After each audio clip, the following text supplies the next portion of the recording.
yo que estoy acostumbrado a dar clases cuatrimestrales durante todo el cuatrimestre, cuando tengo una experiencia como esta, que me parece muy valiosa en el sentido que es una forma académica y seria de abordar al peronismo, cosa que no es frecuente, sino más bien se actúa muchas veces influenciado por las circunstancias políticas actuales o influenciado por las direcciones ideológicas de los intérpretes. Nosotros lo que vamos a hacerlo, tratarlo académicamente, pero no separado tampoco de la política.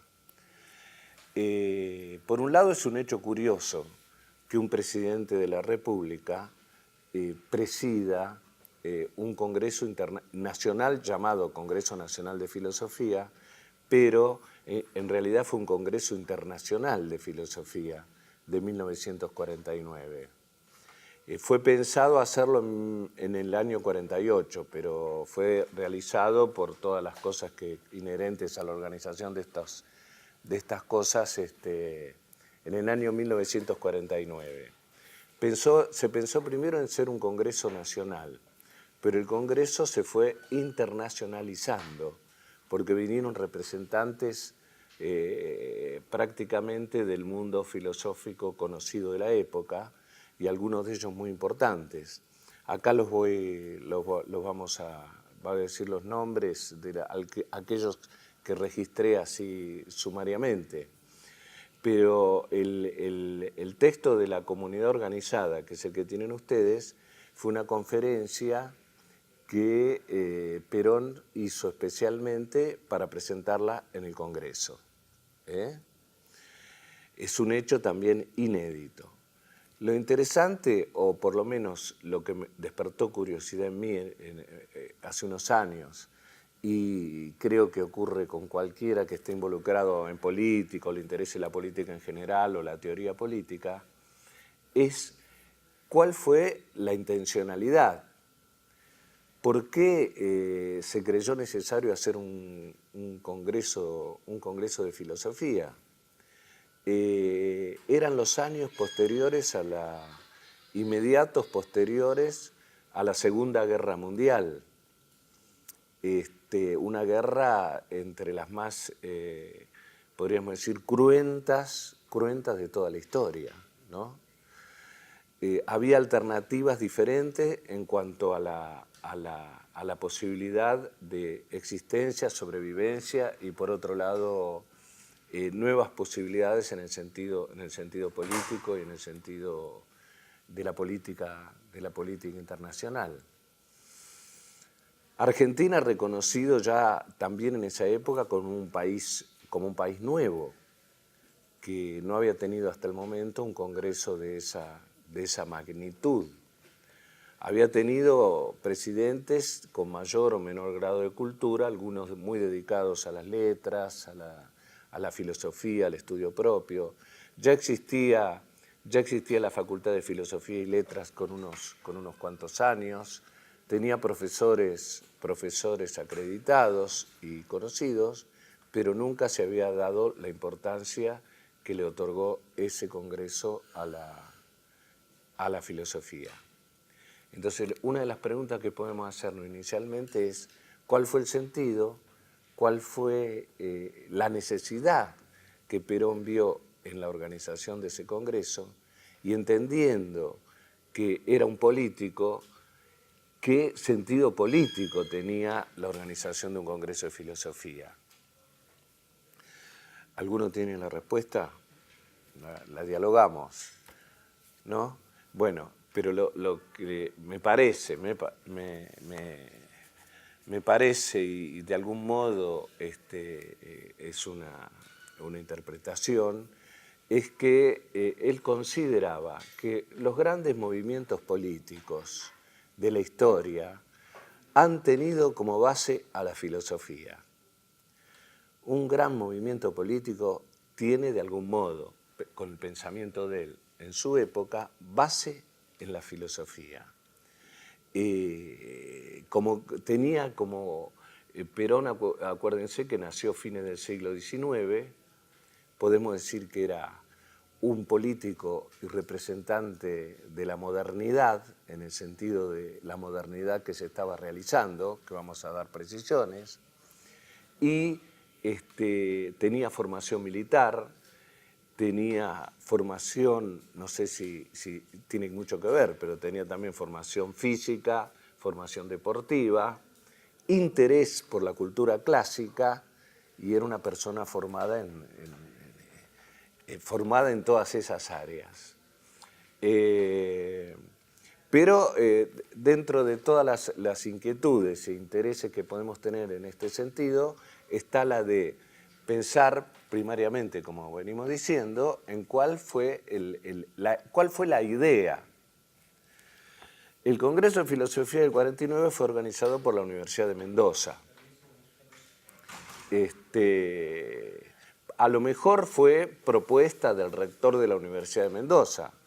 A lo mejor fue una articulación de eso con los intereses del mismo Perón desde el punto de vista político y estratégico.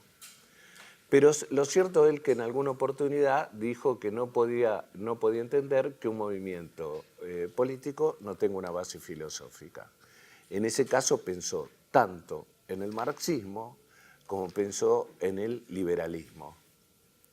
Ambos tienen formación, ambos tienen bases o incentivos de tipo filosófico. Si nos referimos al marxismo, Carlos Marx, filósofo de gran importancia desde mediados del siglo XIX hasta fines del mismo, ustedes saben, influyó notablemente en lo que fue después la derivación en la interpretación del comunismo y también de lo que podemos decir algunos socialismos, ¿no? El marxismo, según Sartre, fue la filosofía de la época en el siglo XX, según Sartre. Todavía hay muchos movimientos, organizaciones y manifestaciones relacionadas con la filosofía marxista. Han tenido gran influencia en el mundo en cuanto a través de la Unión Soviética y algunos aliados se fue ubicando como en la mitad del mundo bajo su órbita o sus dominios. Recordemos también que los chinos tienen un origen marxista. Si bien en su momento, cuando existía la Unión Soviética y coexistía con los chinos que tenían un líder llamado Mao Zedong, tuvieron algunos conflictos que hacían a temas limítrofes y estratégicos en general respecto al concepto que cada uno tenía de la revolución marxista o comunista. Vale decir, pensemos la cantidad de habitantes y que la mitad del mundo de algún modo tenía influencia propia. Si nos referimos al liberalismo, este movimiento empezó a surgir cuando aquellos filósofos franceses, ingleses, no quiero arriesgar otros nombres, pero después los vamos a ver en el desarrollo, planteaban la presencia y la necesidad de libertad respecto a los regímenes monárquicos absolutistas que impedían el libre ejercicio y el libre sentimiento de la propia libertad. Los partidos liberales surgieron como una premisa que mantuvieron después y que aún todavía mantienen la libertad como primordial en una organización política. Esas dos fuerzas coexistían en el momento que aparece Perón en la política, coexistían en las versiones que existían en la Argentina, en el desarrollo político de la misma, y de algún modo él pensó que estos dos grandes movimientos, teniendo tradición filosófica, teniendo voceros que difundían su filosofía, el peronismo necesitaba manifestar la propia, ¿no? En el ámbito del Congreso y en esa exposición que hace Perón en su conferencia, lo que establece precisamente es la diferencia que tiene el justicialismo, tal como lo llama, el justicialismo respecto a las dos grandes tendencias históricas vigentes en la época. por un lado, del liberalismo el reconocimiento de la libertad como fundamento de las organizaciones, pero por otro lado, y en relación quizá con el comunismo, el reconocimiento de la comunidad como más importante. En este caso van a ver en el desarrollo de la comunidad organizada el papel importante, el texto mismo lo indica, que tiene la comunidad en su pensamiento, ¿no? Y esto ya él lo remonta a los griegos, por eso aparecen los griegos como en todo manual de filosofía, en toda exposición histórica filosófica, los griegos siempre aparecen porque son reconocidos como el fundamento de la sociedad occidental. ¿Preguntas? ¿Sigo? ¿Ninguna? ¿No entienden algo? Díganme, pregúntenme. ¿Está bien? ¿Sigo? Esas dos líneas no eran meramente, desde el punto de vista político de la situación de 1949, no eran meramente dos posiciones filosóficas. Dijimos que estaban relacionados mucho con las políticas y también con las políticas de las naciones que participaban. Recuerden que sobre esa fecha, o quizá muy cerca de la misma, empezó lo que se llamó la Guerra Fría. La Guerra Fría era la contienda no a nivel de guerra, pero sí de escaramuza, de hostigamiento, a nivel económico, entre las grandes potencias triunfantes de la Segunda Guerra Mundial. Acuérdense que el derrotado principal en la Segunda Guerra Mundial fue Alemania, e Italia también, pero fundamentalmente Alemania, que Alemania fue dividida en 4 administraciones, que eran las principales potencias, y si mal no recuerdo, eran Inglaterra, Estados Unidos, Francia y, bueno, ahora y Rusia, exactamente, la Unión Soviética. Así fue dividido el territorio alemán y así fue administrado. Esa contingencia y esa situación llevan en un sector geográfico a la puja entre las dos visiones que existían del mundo desde el punto de vista político, administrativo, militar, económico y de dominio internacional, podríamos decir. Y el peronismo aparece, vamos a llamarlo por ahora justicialismo, que es tal como lo indica Perón en su texto, aparece en ese momento cuando podemos hablar, empieza el conflicto que se llamó Guerra Fría, en el sentido de que no era una guerra donde se enfrentaban los adversarios directamente, sino que lo hacían a través de escaramuzas o situaciones que se daban no en sus propios países, sino en otros elegidos para tal confrontación. No sé si se entiende, pero las disputas coloniales, las disputas por pequeños territorios, las disputas con algunos presidentes, sobre todo de países no desarrollados del todo, situaciones y financiamiento de partidos políticos, el desempeño del comunismo, por ejemplo, en América Latina y el que tuvo en Argentina, la relación que tenía el Partido Comunista en Argentina con la Unión Soviética y ese tipo de cosas, la Revolución Cubana, el conflicto de los misiles, esto es posterior al Congreso, estamos hablando acá de 1949, pero el conflicto que existió en Cuba, no le digo acuérdense porque ustedes son todos muy jóvenes, pero el conflicto que hubo en Cuba, el conflicto de los misiles, que Estados Unidos estuvo a punto eso estuvo a punto sí de generar una situación beligerante impresionante, el intento de invasión a Cuba a poco tiempo de su revolución, que fue frustrada por los habitantes cubanos. Bueno, eran todas situaciones que se daban en otros lugares, pero de algún modo estaban relacionados en el marco de la Guerra Fría. ¿Alguna opinión de ustedes? Perón, por supuesto, planteó una posibilidad singular, una posibilidad propia, reconociendo los valores de las posiciones diferentes, pero manifestando la posibilidad de una propia que él llamó justicialismo. Por eso escribe el texto, porque necesitaba, repito, una fundamentación filosófica. Y él decía, no sé si ustedes lo habrán...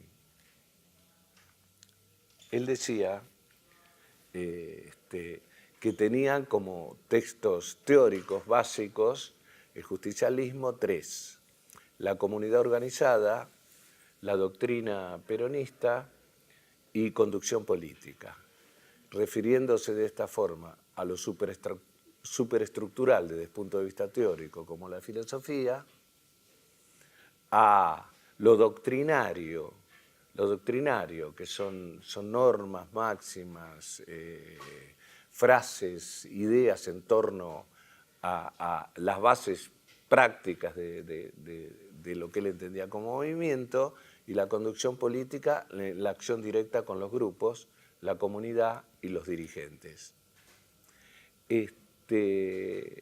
La idea, podemos decir, corresponde a un pensador o político o estadista de la modernidad. No sé si vieron la diferencia con la modernidad, la posmodernidad en otras materias, pero en el caso de Perón podemos decir, tenía el optimismo de la modernidad. Perón creía que el mundo podía ser mejor. Perón creía que en el mundo podía haber y podía terminar en una situación que podríamos llamar armónica, donde coexistiese la comunidad y donde coexistiese con la libertad del individuo. Y no era la realización del yo puramente, como dice de manera abstracta la filosofía en general, sino la realización del yo en el nosotros y la realización del yo por el nosotros.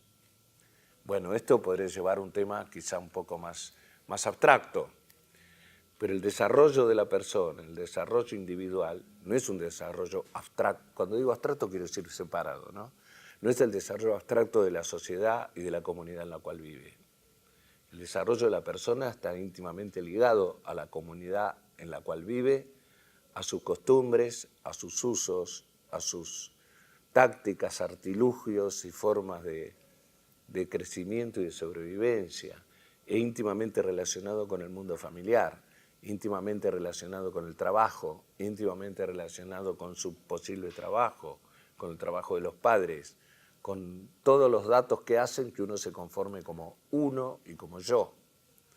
Y si bien se habla en este caso de la singularidad es también la que con su incorporación aporta a la comunidad.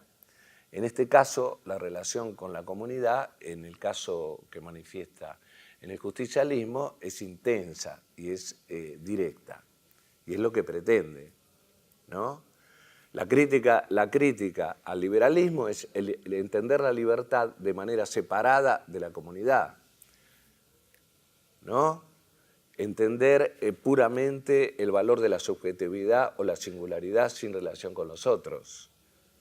Entender a veces exclusivamente la utilidad, y en ese caso el individuo se genera en soledad y con pocas alternativas de tipo vinculante y con pocas alternativas de participación en la comunidad. Podemos ahora entrar directamente en el Congreso y leer.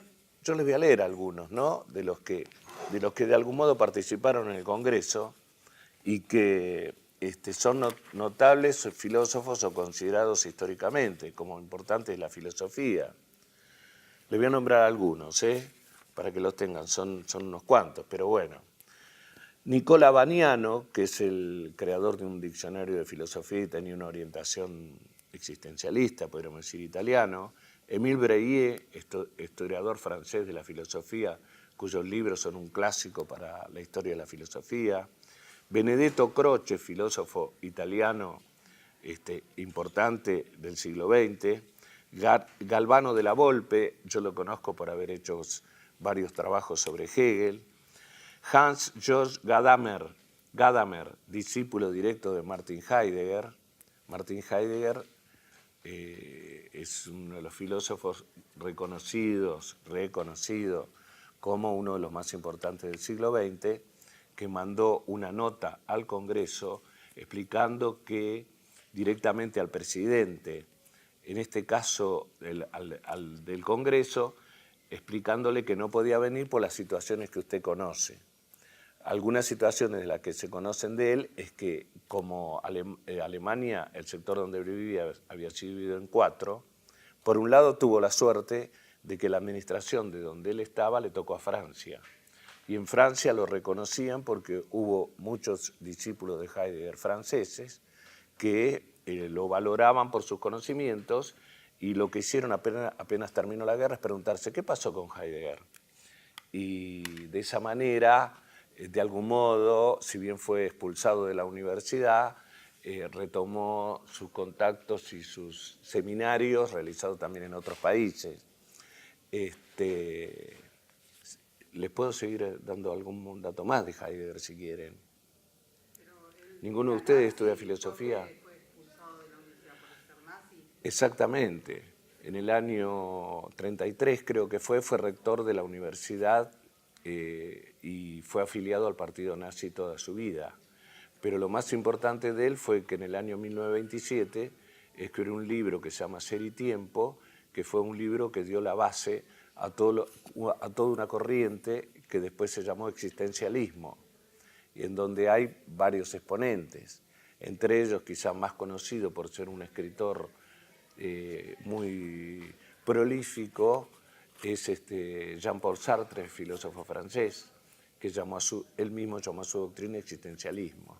Y si uno lee el libro de Jean-Paul Sartre, El ser y la nada, y lo compara con El ser y tiempo de Heidegger, se va a ver marcadamente la influencia que Heidegger tuvo en su pensamiento. Y tanto es así que cuando se hablaba de algunas represalias contra los intelectuales que habían apoyado a Hitler durante su gobierno, cuando le preguntaron a Sartre por Heidegger, dijo, eso es otro tema, como queriendo decir, eso es un asunto especial. Porque en el caso de Heidegger, en el libro Ser y Tiempo, de lo que se preocupa es por tratar de definir un tema de tipo metafísico, la pregunta más abstracta, más que no tiene que ver con nada, que se llama ¿qué es el ser? O ¿cuál es el ser o fundamento de la realidad? ¿Cuál es el ser? Pregunta de toda la metafísica filosófica. Entonces, parte de ese tema Heidegger y se hace la siguiente pregunta. En realidad, esta fue una pregunta de toda la historia de la metafísica.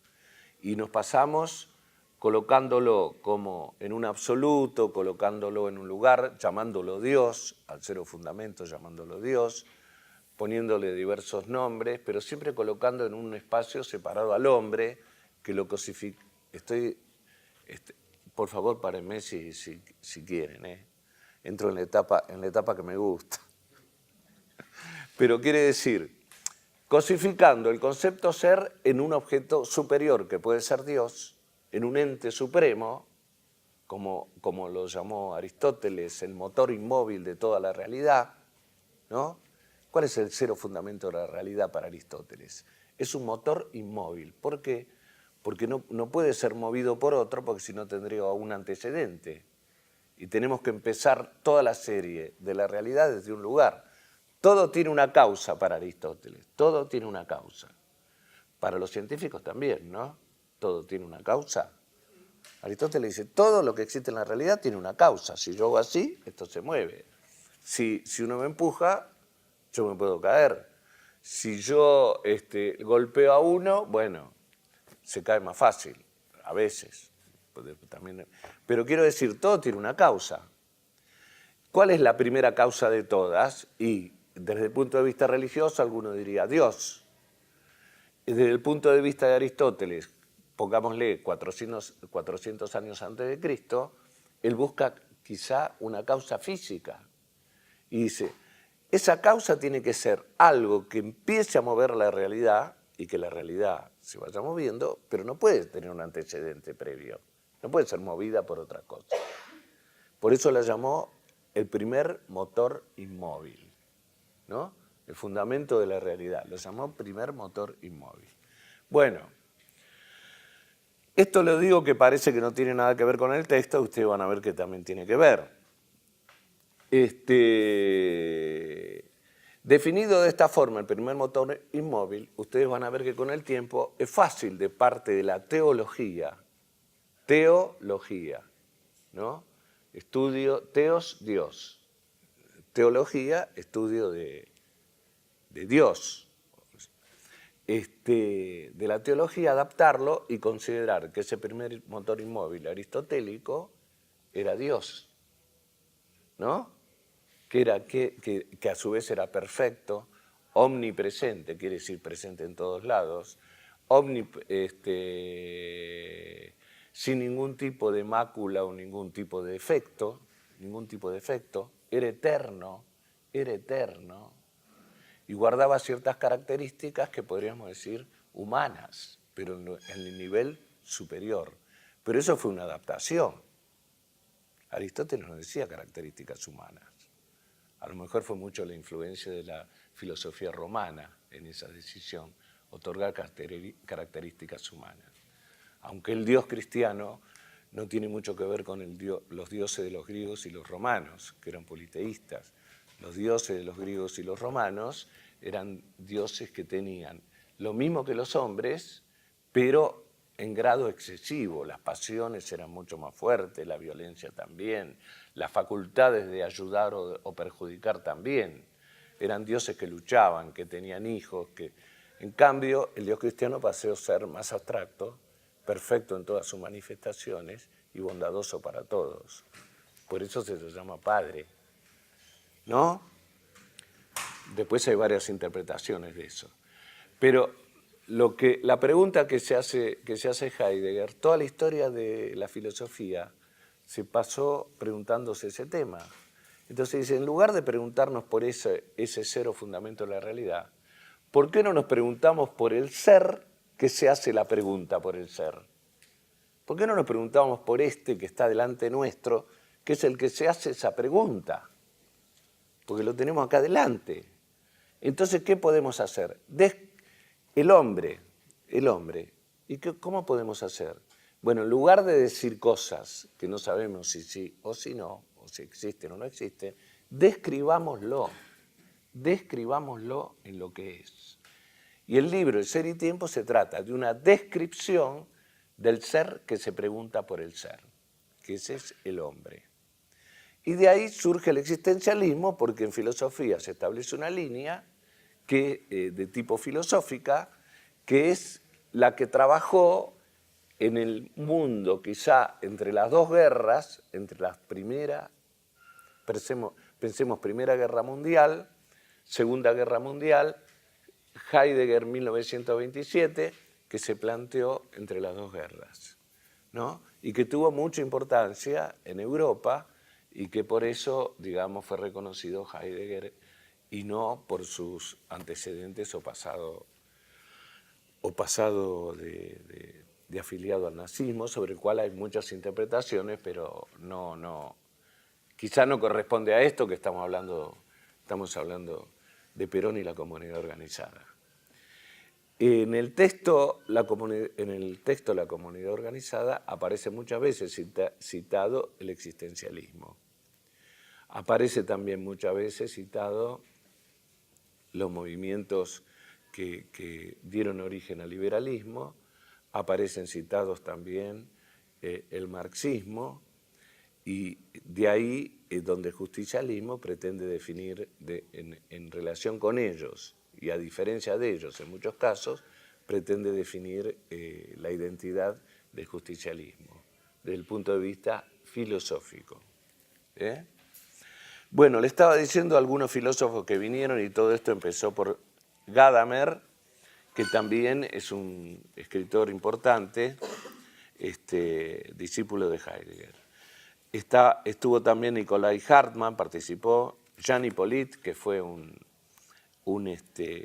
difusor de Hegel, Karl Jaspers, psiquiatra y contemporáneo, bueno, por supuesto sí estuvo, y el representante del existencialismo alemán. Gabriel Marcel, un filósofo francés existencialista y católico. Julián María, filósofo español. Bertrand Russell, que dirigió un tribunal que se le hizo a Estados Unidos por la guerra de Vietnam. José Vasconcelos, filósofo mexicano, importante en lo que es el pensamiento americano. Y de Argentina estaban Coriolano Alberini, que dio un discurso entre importante y a la vez con un estilo así muy risueño. Carlos Astrada, que fue un filósofo también tan importante que algunos los indicaron como que colaboró en la elaboración del texto de la comunidad organizada. Carlos Astrada fue un notable filósofo argentino que, podemos decir, acompañó con su pensamiento a todas las orientaciones filosóficas del siglo XX. Fue hegeliano, fue marxista, fue existencialista y así también relacionado muchas veces con la política. Y creo, uno cuando da un tipo de charla de esta manera se puede equivocar, pero que terminó siendo maoísta, admirador de... Y tanto lo fue que Mao Zedong, líder de China, lo recibió 4 horas especialmente a él en una charla que mantuvo con Carlos Astrada.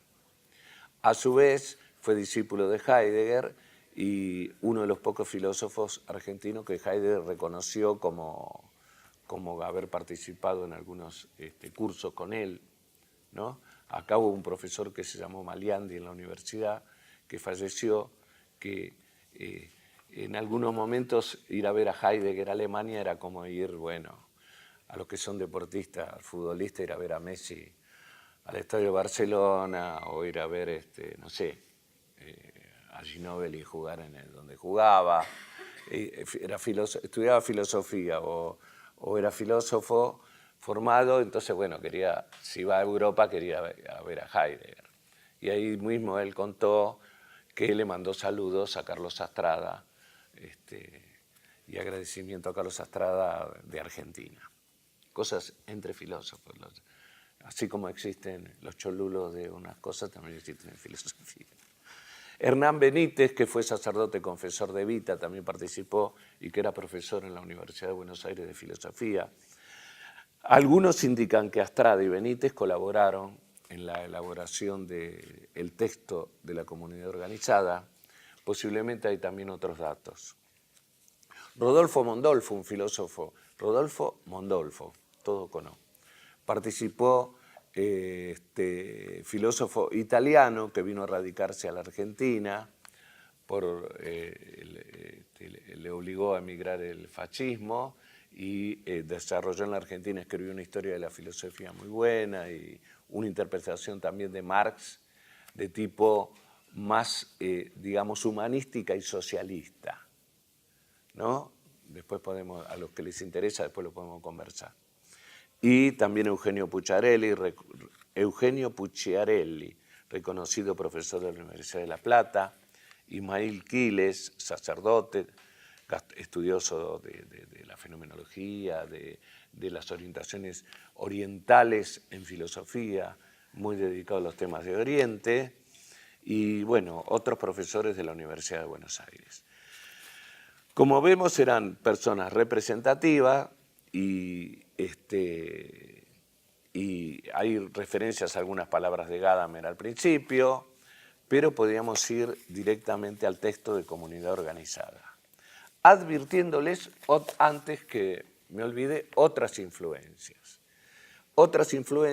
en el texto de comunidad organizada y en el mismo pensamiento de lo que se puede referir el justicialismo. Por cierto, está presente en la comunidad organizada el tema social. Dijimos también el tema comunitario y el tema social. El tema social o la cuestión social es tomado en cuenta por una encíclica papal en el año 1891, en una encíclica, todo lo que yo estoy diciendo después se lo dejo a los muchachos para que le vayan dando también los apuntes. Una encíclica llamada Rerum Novarum, casi todas llevan el nombre latín, y que quiere decir de las cosas nuevas, Rerum Novarum. ¿Cuáles eran las cosas nuevas que aparecían en la Iglesia hacia el año 1891? Las cosas nuevas eran la cuestión social, que podemos decir, a nivel de encíclica, da origen a lo que se puede llamar la concepción de la sociedad que va a incidir después en la política desde la Iglesia. Lo que se llamó después la doctrina social de la Iglesia. Y ustedes van a ver que muchos representantes del justicialismo hacen apelación a la doctrina social de la Iglesia, o por lo menos hacían hasta hace un tiempo. Y por otro lado, si vemos vinculaciones actuales, vemos que desde la misma Iglesia la posición del justicialismo estamos hablando de posición política, no de personas, o de ideología y de filosofía, tiene mucho que ver, ¿no? Esta encíclica incorpora cosas, pero ¿por qué? Pensemos año 1891, pensemos que en Europa había una gran influencia de los anarquistas, de los socialistas y de los comunistas. Y ante esa situación de la explotación del incipiente, vertiginoso y agresivo desarrollo del capitalismo y la situación de los trabajadores, su familia, el trabajo de los niños, el trabajo sin vacaciones, sin reconocimiento, la labilidad de los reconocimientos salariales y también la duración de la jornada laboral, hace que la Iglesia, viendo el avance de posiciones que a la vez eran ateas y atacaban a la Iglesia, entendió que la cuestión social era muy importante y era necesario tratarla y que también tenía que dar una respuesta y participación. Hay algo que aparece y que toman en cuenta y consideran muy importante: el apoyo al derecho laboral de formar uniones y sindicatos. También en esta encíclica se manifiesta un apoyo al derecho de la propiedad privada. Además, planteaba el tema que existía, o tomar en cuenta el tema que existía entre el gobierno, las empresas y los trabajadores.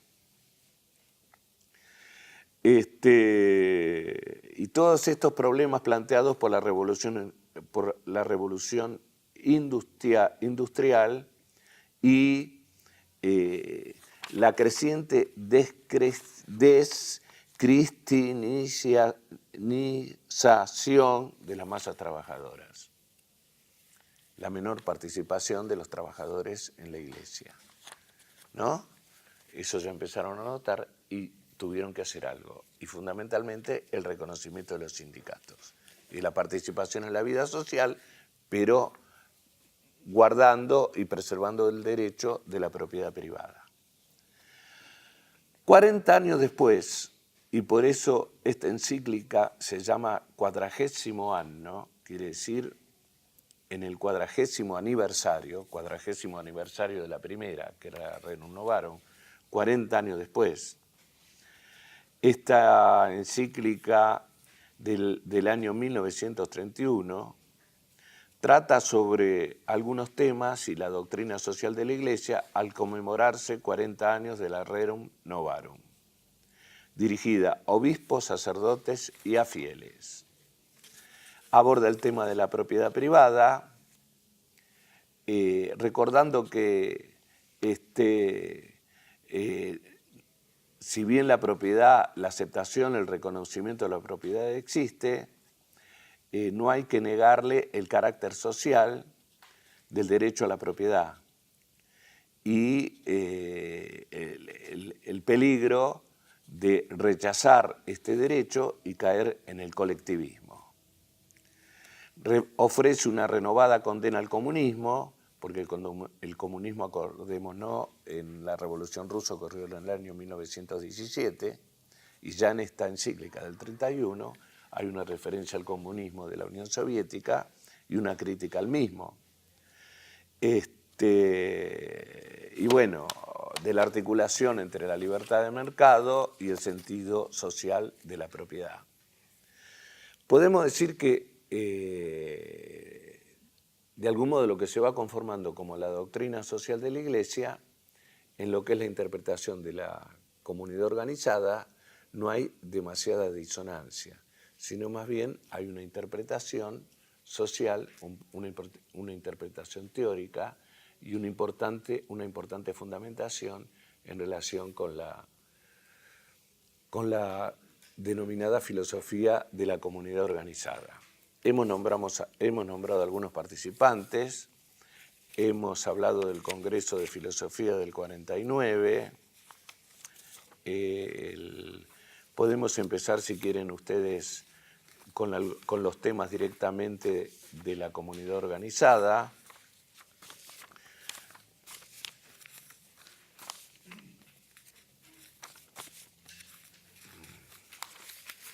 Y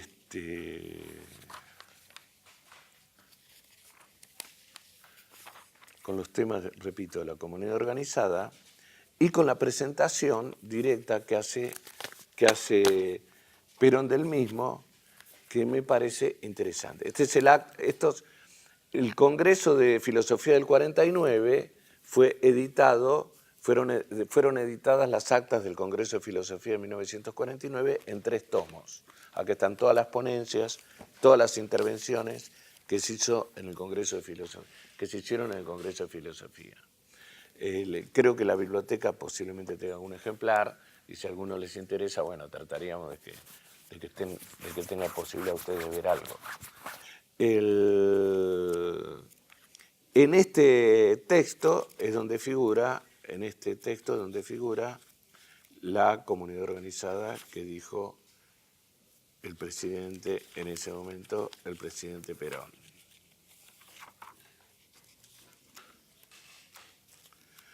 No discurso, sino conferencia. Discúlpenme que le estoy buscando, que corresponde al librito que tienen ustedes.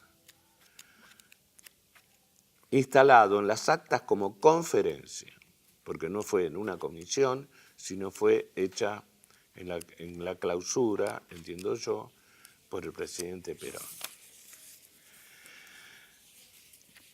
Y él mismo, para empezar, les quería ver el prefacio.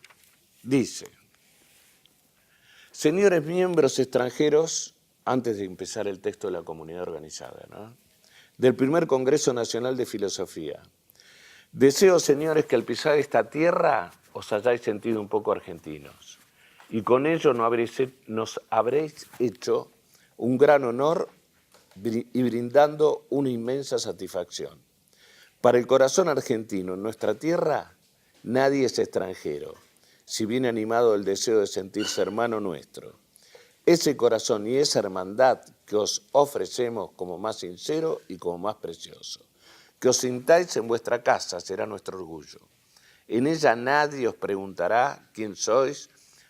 Mire que se hablaba en el castellano, ¿no? Nadie os preguntará, no les preguntará.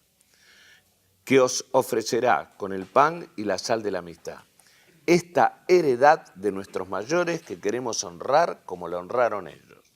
Y empieza: señores congresales, dirigido a los que están en el Congreso. Alejandro Magno. Alejandro Magno fue el que hizo de Grecia un imperio. Llegó hasta el Asia, ¿no? Digamos, y muy joven, y murió a su vez muy joven. Tuvo como preceptor o maestro a Aristóteles, y dice Perón: Alejandro, el más grande general, tuvo por maestro a Aristóteles.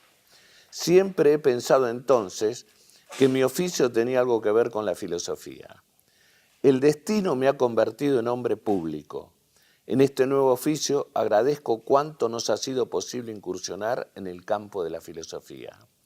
Nuestra acción de gobierno no representa un partido político, sino un gran movimiento nacional.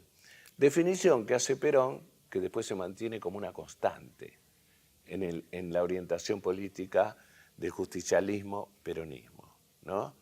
Lo define como un gran movimiento nacional, no como un partido político. Ahí hay una pretensión de establecer la diferencia ya con un partido político desde sus inicios. Y de algún modo se refleja un tipo de condena o resistencia a la democracia liberal, entendida así en general, de lo que estaba habituado o conformado el sistema político argentino. Sintió que el justicialismo tenía que constituirse como un movimiento, con una doctrina propia, nueva en el campo político mundial. Establecerse como un movimiento con una doctrina propia, nueva en el campo político mundial. Él creía en serio que lo que proponía era una novedad. Era una novedad. Una novedad que, si uno interpreta que al Congreso, o entiende que al Congreso concurrieron personalidades de todos los países del mundo relevantes de la filosofía, de algún modo tenían o debería haber habido alguna percepción de que algo nuevo pasaba, en un país nuevo, de que quizá una propuesta diferente podría haber en un país nuevo. Por eso deben haber concurrido. Y aparte, bueno, de lo que significaría un viaje a un país exótico, ¿no? Después de haber sufrido una de las guerras, de las peores guerras que han ocurrido en la humanidad. No representa un partido político, sino un gran movimiento nacional, con una doctrina propia nueva en el campo político mundial. Nueva en el campo político mundial. Casi nada. Tomar lo bueno de uno, lo bueno del otro, articularlos, pero con un sentido y fundamentos diferentes. En el caso del materialismo marxista, precisamente por materialismo. En el caso de la lucha de clases, Perón no planteaba la lucha de clases. Esa era una crítica que decían los partidos de izquierda, ¿no? Muchas veces decía, Perón no era revolucionario.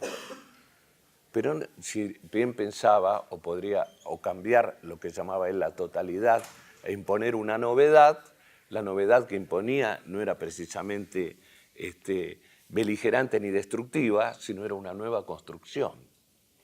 Uno lo puede ver quizá como una nueva construcción que tenía su propia armonía. He querido ofrecer, y acá también una frase importante, he querido ofrecer a los señores que nos honra con su visita una idea sintética, una síntesis, de base filosófica, sobre lo que representa sociológicamente nuestra tercera posición. Y aquí incorpora precisamente toda la línea que va a establecerse en la historia que va a ser reconocida y a su vez reconocerse en la historia del justicialismo. No tendría jamás la pretensión, lo dice expresamente, para los profesores y representantes filósofos, no tendría jamás la pretensión de hacer filosofía pura.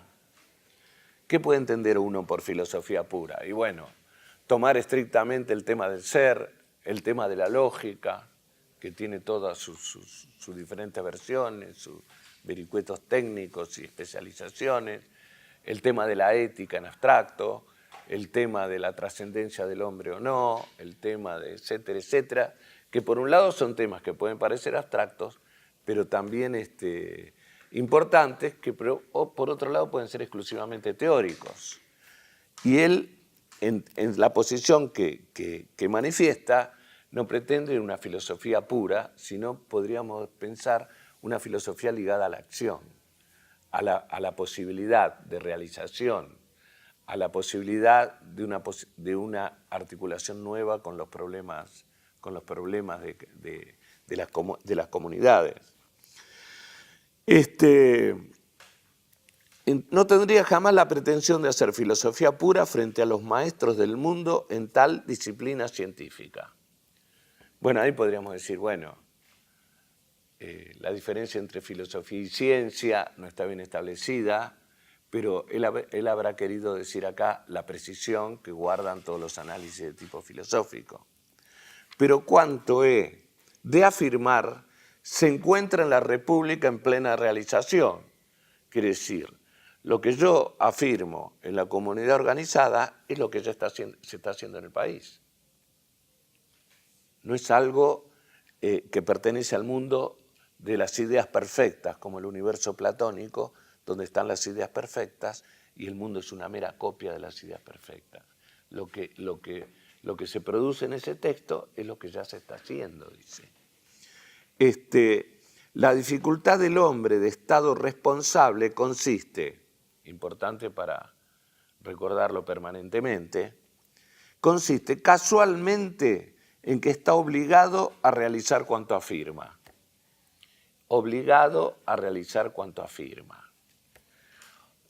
Podemos cambiarlo, otorgarle algunas variedades.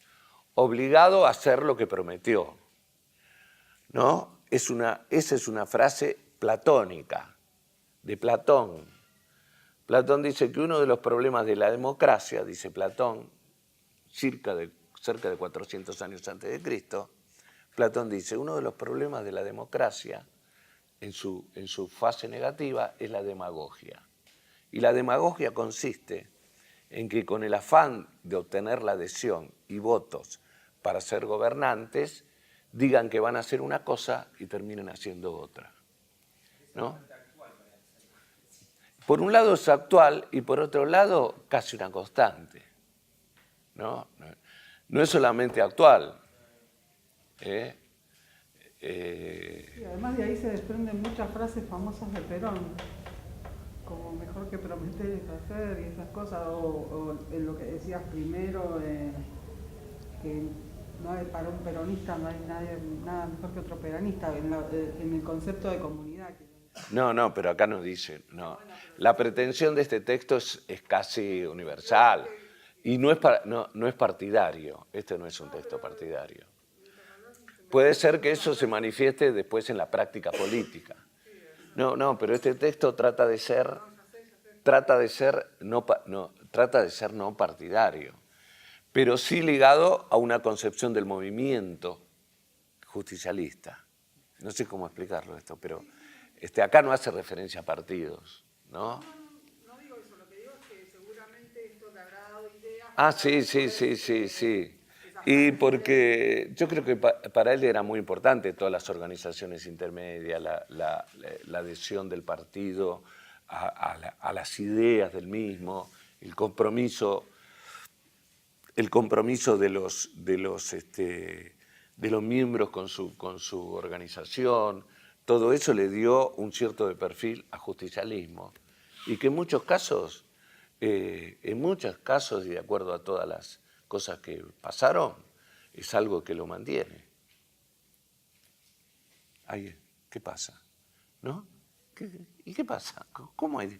Y hace unos cuantos años de esto, ¿no? 1949. Yo creo que hay un planteo en el sentido de la consideración del movimiento, en el sentido de la consideración del individuo en relación con la comunidad, del sentido que podríamos decir, quizá a modo de eslogan, nadie se realiza en una comunidad que no se realiza, en el sentido de lo que significa la solidaridad con los otros y la definición del yo en esas acciones. Eso va marcando un espíritu podríamos decir, espíritu de grupo, espíritu de pertenecer a, un sentimiento de pertenencia, ¿no? Y van a ver, hay un libro, quizá me alejo ahora del tema, de Freud, que se llama Psicología de las Masas, donde él explica cómo se da la pertenencia en los grupos. Y en el caso, podemos decir, de los planteos que en este texto Perón no habla de psicoanálisis, si no se hubiese hablado de todo, pero manifiesta todos esos postulados que Freud consideraba importantes para que funcione un grupo, ¿no?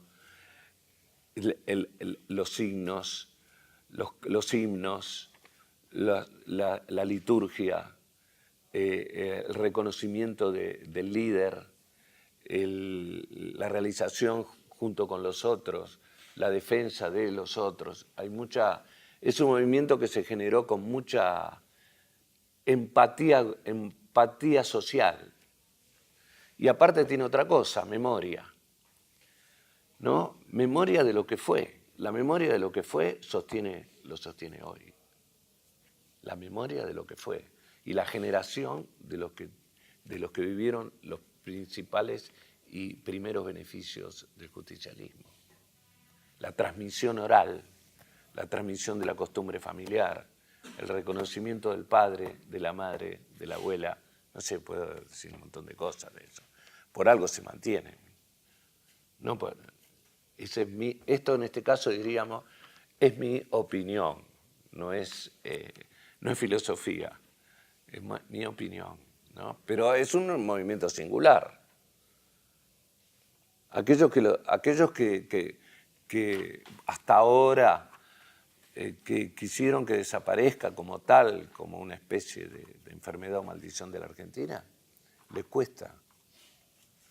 Les cuesta por su propia conformación y yo creo que un poco relacionado con la genialidad de Perón. En el sentido cómo lo pensó, cómo lo planificó, que se le ocurrió que la filosofía debe fundamentar a su movimiento, que se incorporó un congreso de filosofía, que presentó un texto. ¿Quién hizo eso?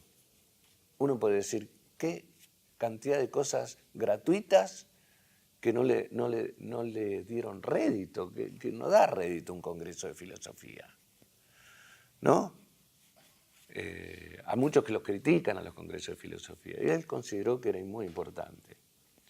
Claro, en el gremio de los filósofos es reconocido también, porque dice, bueno, le dio importancia a la filosofía, ¿no? Pero contradictoriamente en el gremio de los filósofos no es muy nombrado el Congreso de Filosofía que organizó Perón. Bueno, disculpen si tengo la voz un poco ronca, ¿no? Pero padezco el clima actual. La dificultad del hombre de Estado responsable consiste casualmente en que está obligado a realizar cuanto afirma. Por eso, señores, en mi disertación no ataco a otros sistemas. Nombra. Señalo solamente opiniones propias, hoy compartidas por una inmensa mayoría de nuestro pueblo e incorporadas a la Constitución de la Nación Argentina. Era víspera, estaba ahí la Constitución del 49, ¿fue antes o después, te acordás? ¿Estaba vigente? El movimiento nacional argentino, que llamamos justicialismo en su concepción integral, tiene una doctrina nacional que encarna los grandes principios teóricos de que os hablaré enseguida y constituye a la vez la escala de realizaciones, hoy ya felizmente cumplidas en la comunidad argentina. He querido exponer personalmente ante los señores congresales tales concepciones en la seguridad de que la interpretarán como un esfuerzo personal de contribución a este Congreso. Y en el deseo de expresar personalmente, perdonen que lea nada más que esto, también a nuestros gratos huéspedes toda nuestra consideración y todo nuestro afecto. Se lo leí porque en los textos que tienen, creo que no está esto que no pertenece al cuerpo de la comunidad organizada. Es la presentación que hace el mismo. En todo caso, después le hacemos una fotocopia para todos. Es la ¿está? Bueno. Por eso, ahora vamos al texto, vamos al... No sé si hacemos un paréntesis. ¿Sí? Bueno.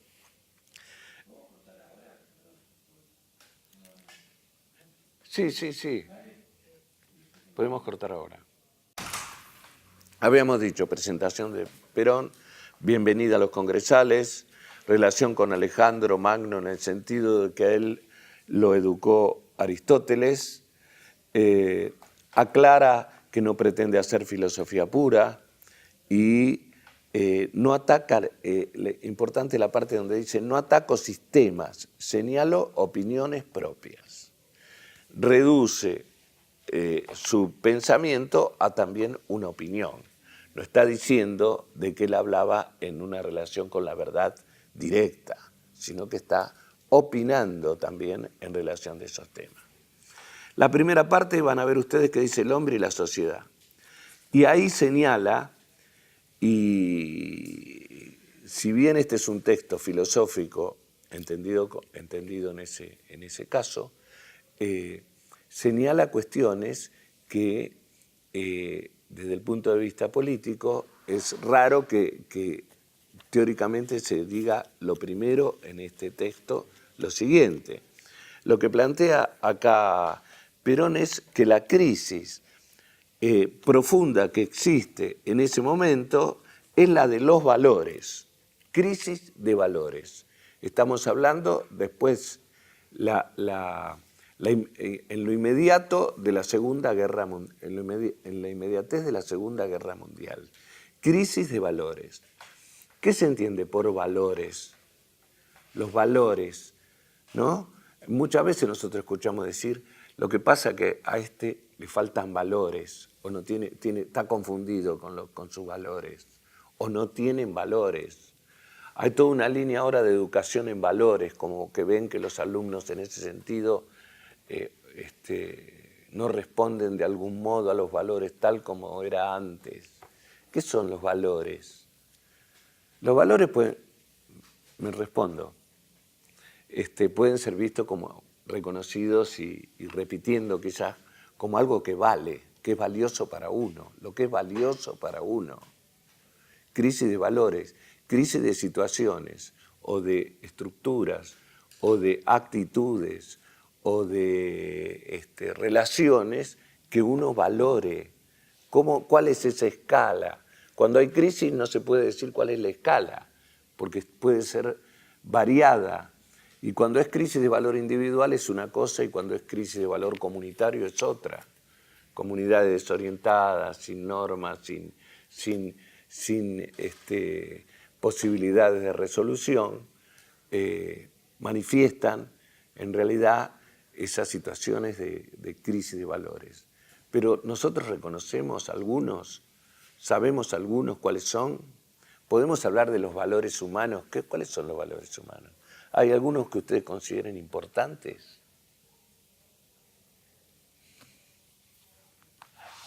No sé. La honestidad es un valor. La honestidad es un valor. La solidaridad es un valor. La amistad es un valor. El compromiso es un valor. Valores, digamos, de tipo morales. Esos serían valores de tipo morales. La lealtad es un valor, ¿no? Si existe la palabra valor, existe otra que lo acompaña como opuesto, que es disvalor, ¿no? El disvalor, o sea, cosas que no deben ser, que la comunidad debe rechazar, ¿no? Bueno, él manifiesta que uno de los problemas más importantes de la época es el problema de los valores. Empieza de esa manera.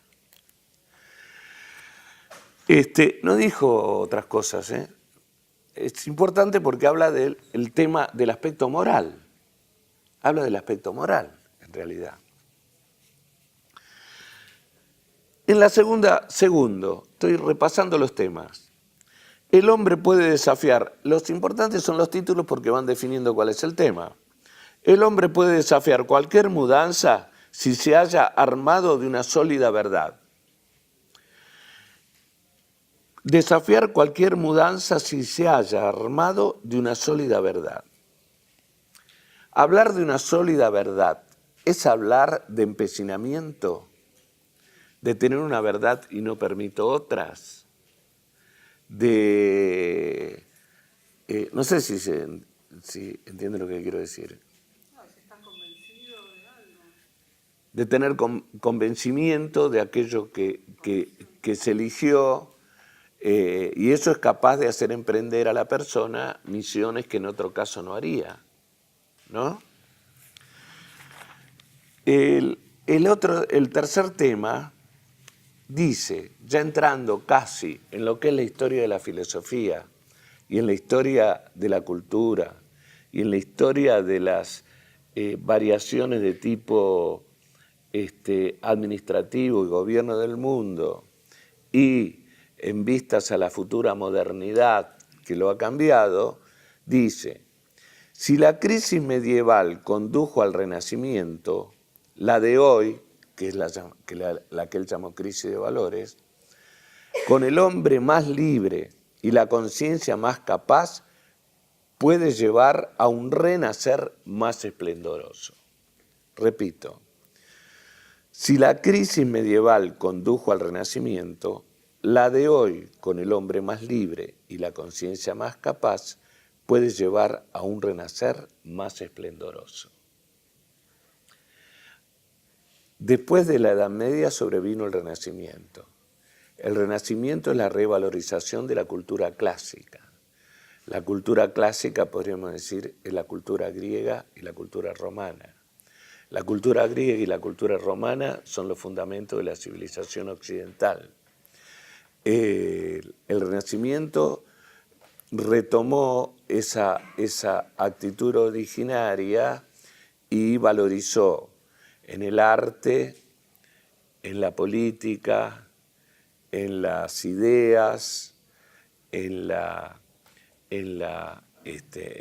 podemos decir en la arquitectura, lo que fue la concepción clásica del origen europeo. Él entiende que el ciudadano contemporáneo a él, la crisis que sobreviene después de la Segunda Guerra Mundial, pero que hasta ahora habló nada más de los valores, es que permite al hombre, dado que tiene más posibilidad de información, más desarrollo tecnológico, más relación con la sociedad y movilidad, pueda ser más esplendorosa que la del Renacimiento. En el texto, la Edad Media no está considerada como un periodo oscurantista, como ha sido planteado en la historia general, en la historia tradicional, sino que la Edad Media, de algún modo, fue un reservorio de la antigüedad a la cual le agregó un espíritu religioso, y el conocimiento se mantuvo muy ligado a lo que fueron los conventos, las organizaciones sacerdotales y la importancia del papel en las catedrales en el desarrollo de la cultura. Pensemos que las catedrales dieron origen a las primeras universidades, creadas alrededor del año 1000, ¿no? Pero ese es un tema.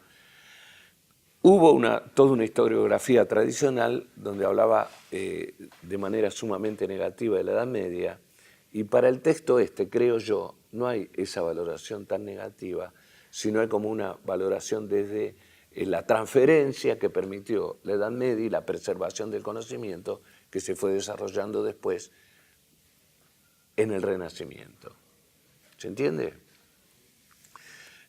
Algo que para mí es importante, pero bueno, repito, la historiografía tradicional decía etapa oscura del desarrollo. Por supuesto que hay cosas ligadas a la ignorancia, hay cosas ligadas a las plagas, hay cosas ligadas a la pobreza, hay cosas ligadas a muchos aspectos negativos. Pero sí, en el conocimiento hubo una mantención importante a través de las órdenes sacerdotales del conocimiento. Pensemos también la gran importancia que han tenido en la Edad Media los árabes, en la cultura hispánica, por ejemplo. Acuérdense que los árabes estuvieron 8 siglos en España. Y entre esas pocas cosas no pocas, digo pocas entre comillas. Entre esas pocas cosas que los árabes transmitieron a los españoles está el número. El número, 1, 2, 3, 4. 0, porque tenían el 0, cosa que los romanos no. Los romanos no tenían el número 0. Con la dificultad que implicaba esto en las mismas operaciones. Y también a los árabes se debe la preservación de los textos de Aristóteles y las investigaciones realizadas por los mismos en cuanto a la teoría aristotélica, que de algún modo fue posteriormente, sobre fines de la Edad Media, establecida la preocupación por la filosofía aristotélica por parte de Santo Tomás de Aquino, ¿no? Bueno, eso también para esos lugares comunes de la historia sobre la ignorancia o no de algunos pueblos y de otros, ¿no? Los árabes fueron importantes en la preservación de la cultura occidental. Y por otra parte, en España eran muy tolerantes. En España coexistía la religión judía, la religión católica y la religión musulmana. Y no hubo ningún tipo de persecución. La persecución empezó cuando, bueno, también me meto en otro lío acá, cuando, bueno, Isabel la Católica unificaron toda España bajo el catolicismo y ahí la cosa cambió. La tolerancia fue por parte de los árabes, no por parte de los católicos. Bueno, podemos decir, pensemos que era momento de movimientos, y en el caso de España de un movimiento nacional, ¿no? De la ocupación también de su territorio.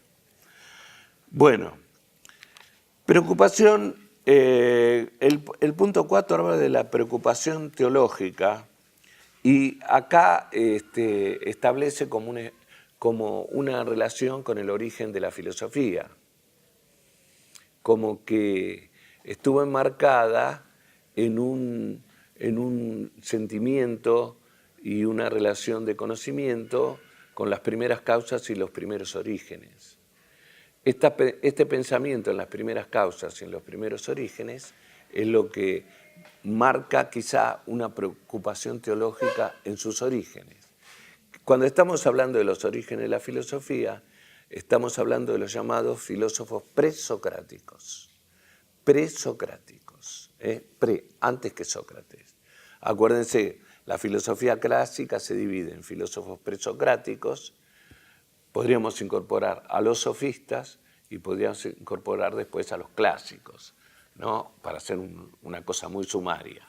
Los clásicos, Sócrates, Platón, Aristóteles, ¿no? Entonces podemos dividir en 3 y después vienen posteriores, pero quiero decir, para clasificar los períodos, la preocupación de los primeros filósofos, o llamados presocráticos, es la preocupación por el origen de las cosas, por el origen del mundo, pero no del mundo, el origen de la realidad, el origen de la realidad.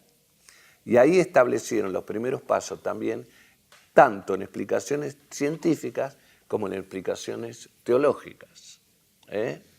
Y lindaban todos estos temas con la existencia de Dios o no la existencia de Dios, o si son muchos o si son pocos, o si la realidad, cómo está conformada la realidad.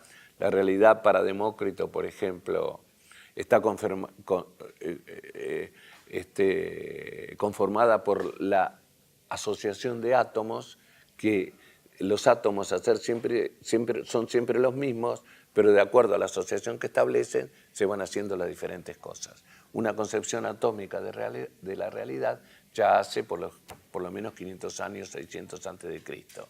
Y así otros. Para otros el origen estaba en el agua, para otros en el fuego. Para Heráclito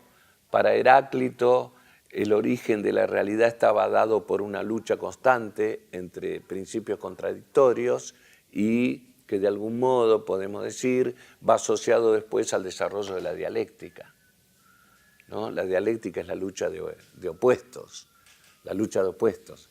Acuérdense, hablando de lucha de opuestos, que el marxismo se llama materialismo dialéctico.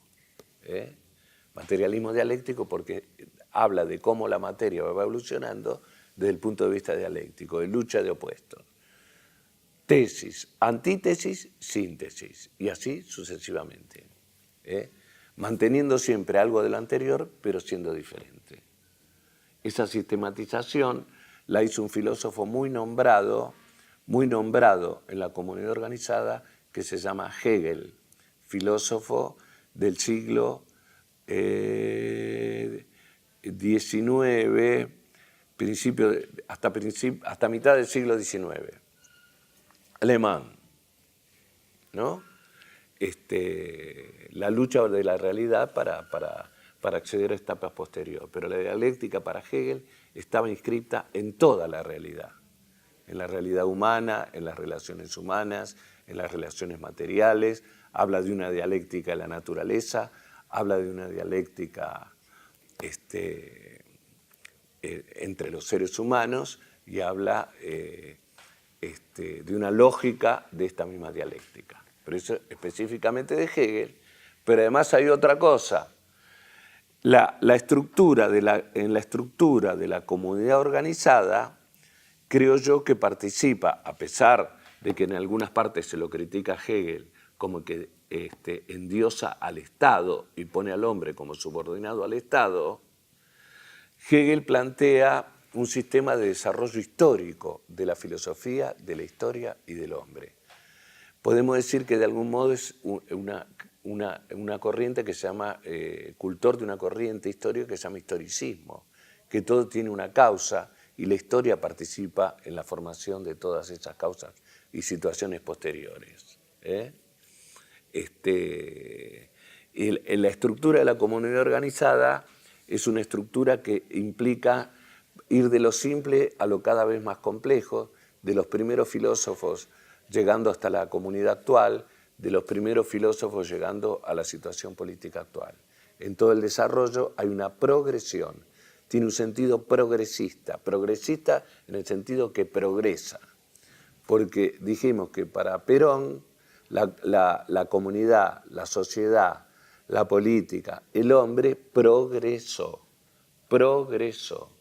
y según sus consideraciones en el prefacio, tiene la posibilidad de un nuevo renacimiento de progresar. Hay un progreso, en este caso integramos al pensamiento de Perón en la comunidad organizada como lo que se puede llamar un pensamiento de la modernidad,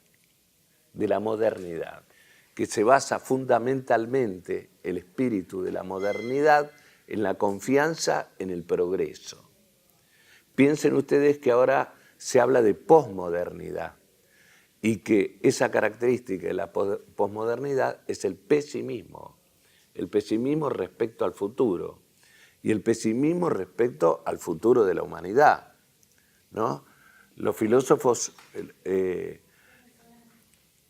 denominados posmodernos manifiestan ese pesimismo, cosa en el cual Perón de algún modo no consideraba, sino más bien la concepción de Perón era una concepción moderna. Podemos también decir, el marxismo era un pensamiento moderno.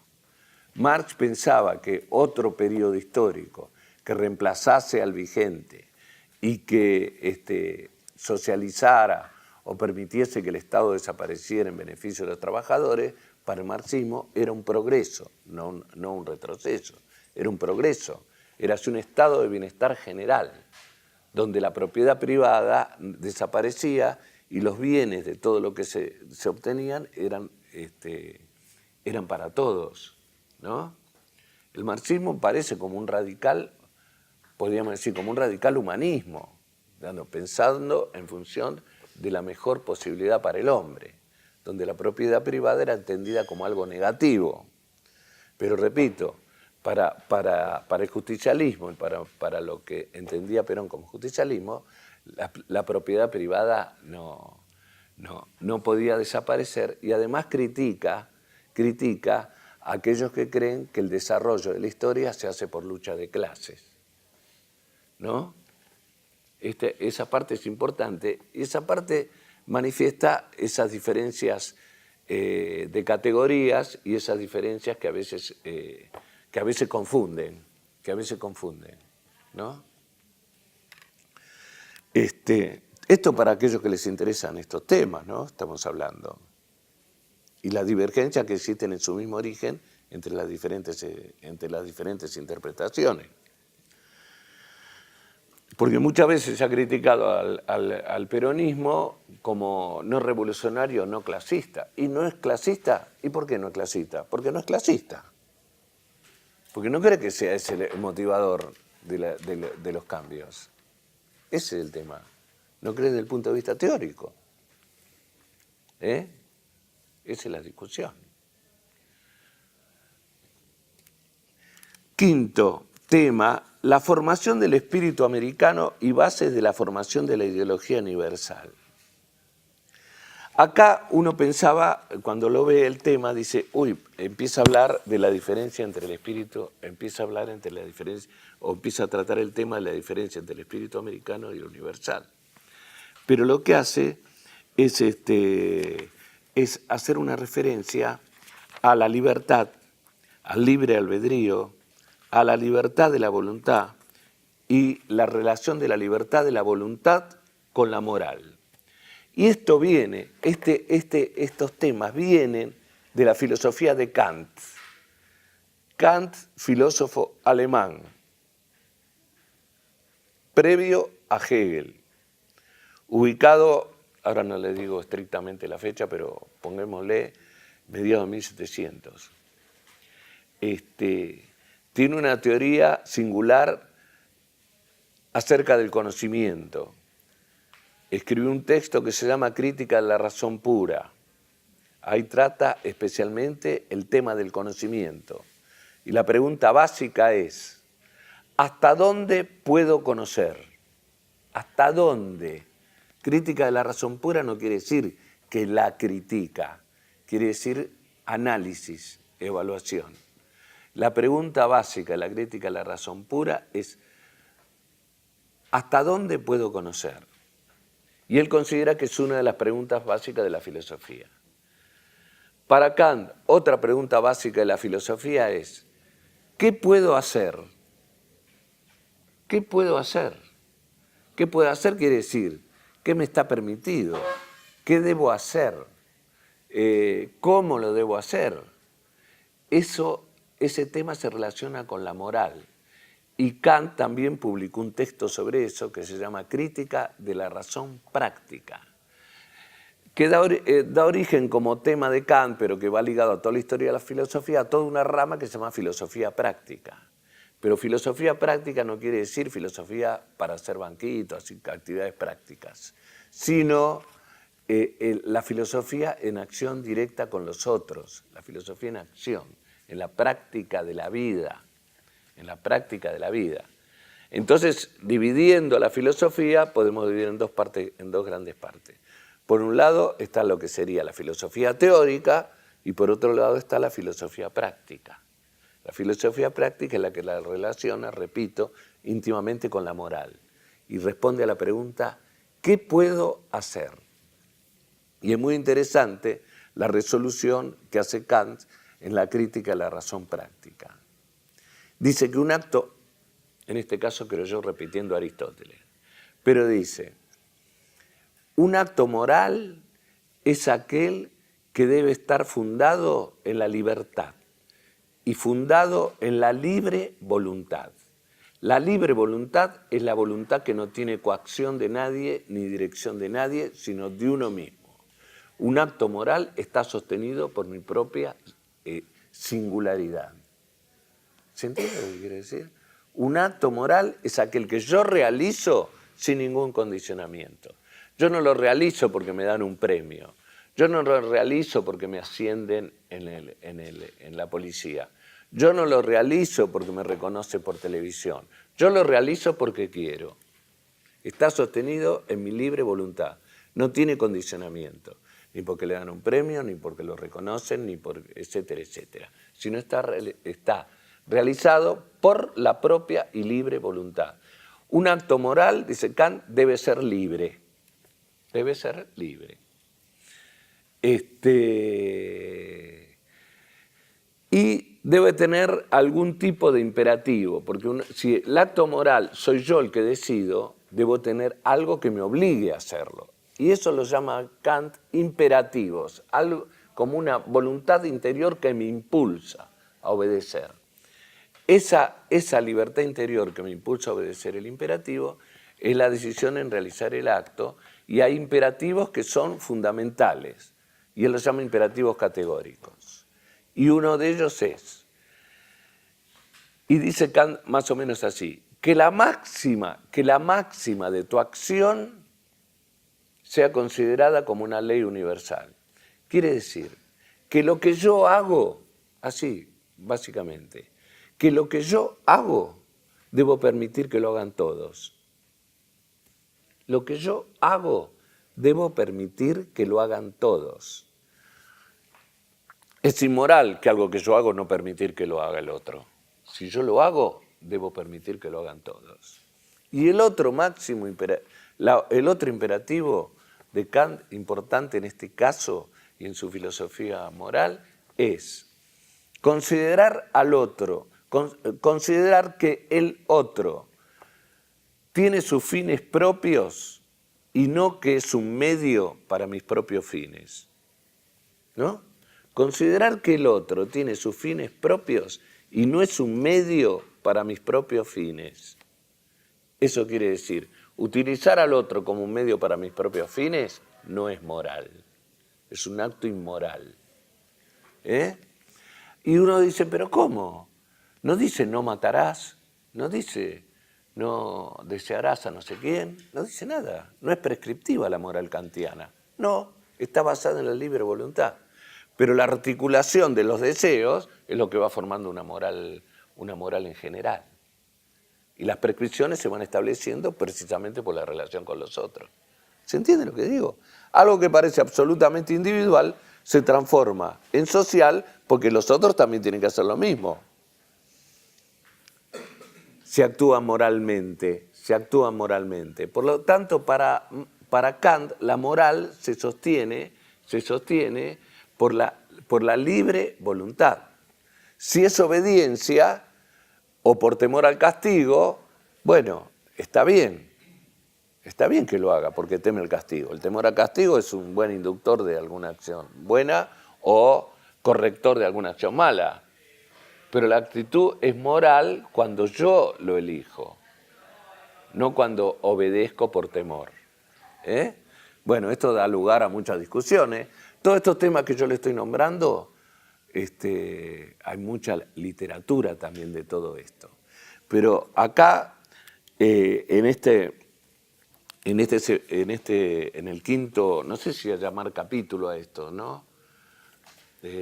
No, digo porque están numerados, ¿viste? Y son muy cortitos, sino más bien temas.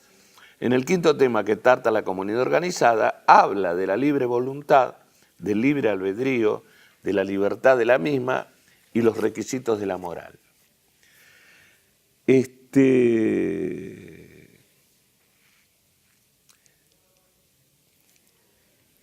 Al hablar de lo que ocurrió después de la Edad Media y la rebelión contra los poderes absolutos y la debilidad de los monarcas y el advenimiento de las nuevas ideas, podríamos decir, que ocurrieron en Europa, es evidente que el sentimiento de libertad tuvo mucha relación con esos cambios. En el capítulo o el tema 6, denominado el reconocimiento de las esencias de la persona humana como base de la dignificación del hombre,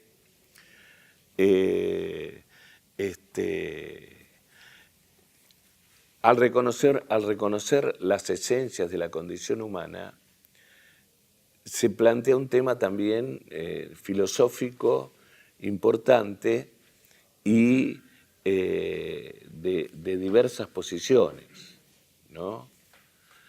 Esencia de la condición humana y el valor de la libertad, el valor de la libertad moral, de la libre voluntad, pero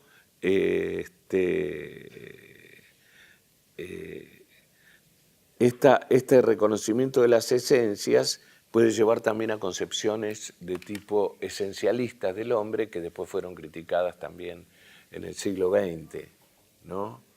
Como que la libertad del hombre le permite también pensar o trabajar en relación a su propia esencia y a su propia definición como hombre, ¿no? Tema que plantea el existencialismo. Bueno, detenemos un poquito acá.